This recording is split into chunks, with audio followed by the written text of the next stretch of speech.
बड़ा फैसला ले सकता है,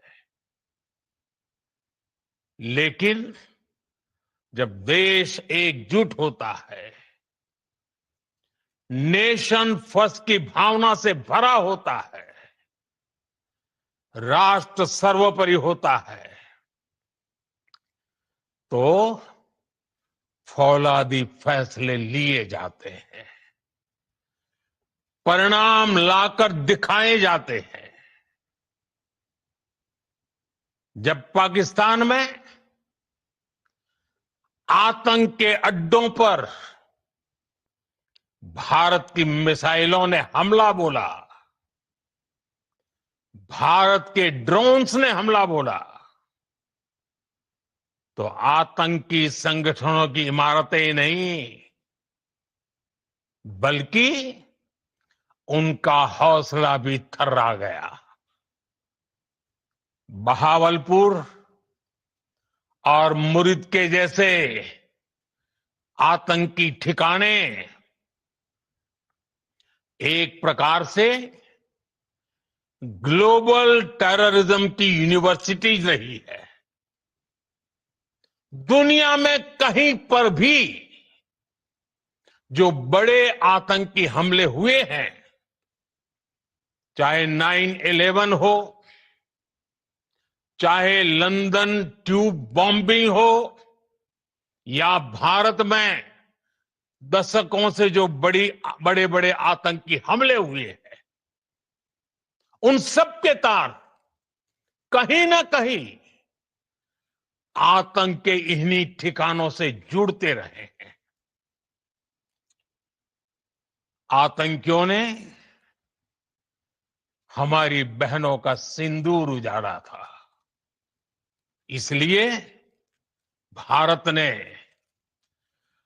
आतंक के ये हेडक्वार्टर्स उजाड़ दिए। भारत के इन हमलों में 100 से अधिक खूंखार आतंकवादियों को मौत के घाट उतारा गया है। आतंक के बहुत सारे आका बीते 2.5-3 दशकों से खुलेआम पाकिस्तान में घूम रहे थे, जो भारत के खिलाफ साजिशें करते थे। उन्हें भारत ने एक झटके में खत्म कर दिया। साथियों, भारत की इस कार्रवाई से पाकिस्तान घोर निराशा में गिर गया था, हताशा में गिर गया था, बौखला गया था। और इसी बौखलाहट में उसने एक और दुस्साहस किया। आतंक पर भारत की कार्रवाई का साथ देने के बजाय पाकिस्तान ने भारत पर ही हमला करना शुरू कर दिया। पाकिस्तान ने हमारे स्कूलों, कॉलेजों को, गुरुद्वारों को, मंदिरों को, सामान्य नागरिकों के घरों को निशाना बनाया। पाकिस्तान ने हमारे सैन्य ठिकानों को निशाना बनाया। लेकिन इसमें भी पाकिस्तान खुद बेनकाब हो गया। दुनिया ने देखा कि कैसे पाकिस्तान के ड्रोन्स, पाकिस्तान की मिसाइलें भारत के सामने तिनके की तरह बिखर गई। भारत के सशक्त एयर डिफेंस सिस्टम ने उन्हें आसमान में ही नष्ट कर दिया। पाकिस्तान की तैयारी सीमा पर वार की थी, लेकिन भारत ने पाकिस्तान के सीने पर वार कर दिया। भारत के ड्रोन्स, भारत की मिसाइलों ने सटीकता के साथ हमला किया। पाकिस्तानी वायुसेना के उन एयरबेस को नुकसान पहुंचाया, जिस पर पाकिस्तान को बहुत घमंड था। भारत ने पहले 3 दिनों में ही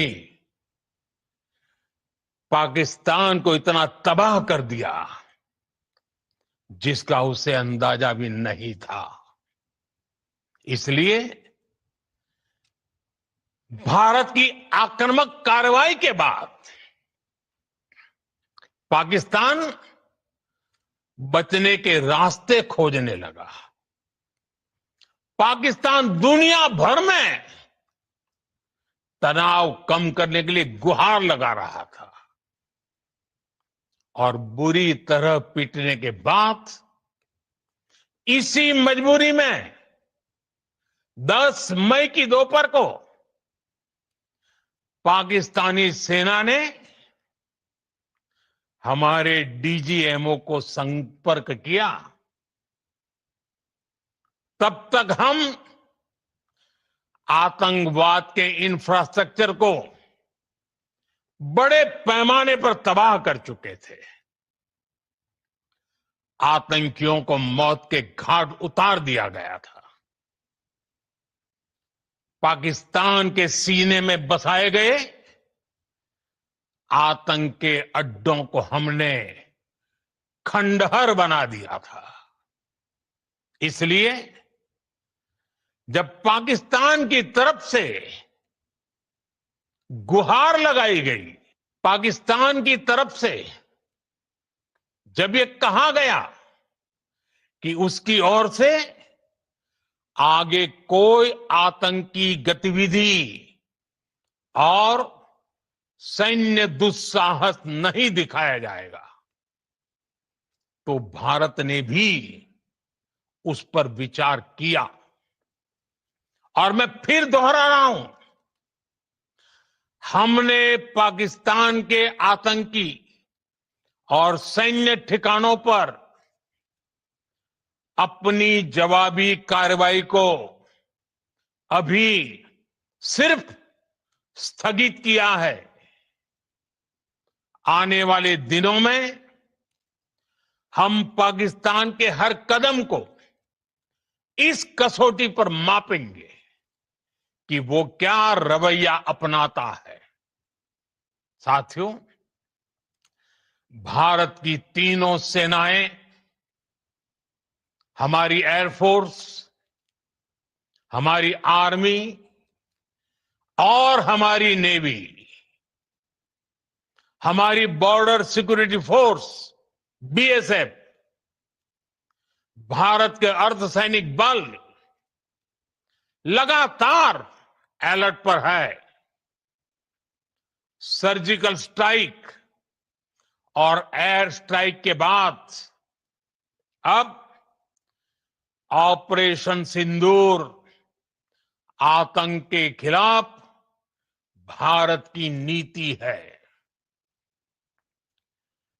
ऑपरेशन सिंदूर ने आतंक के खिलाफ लड़ाई में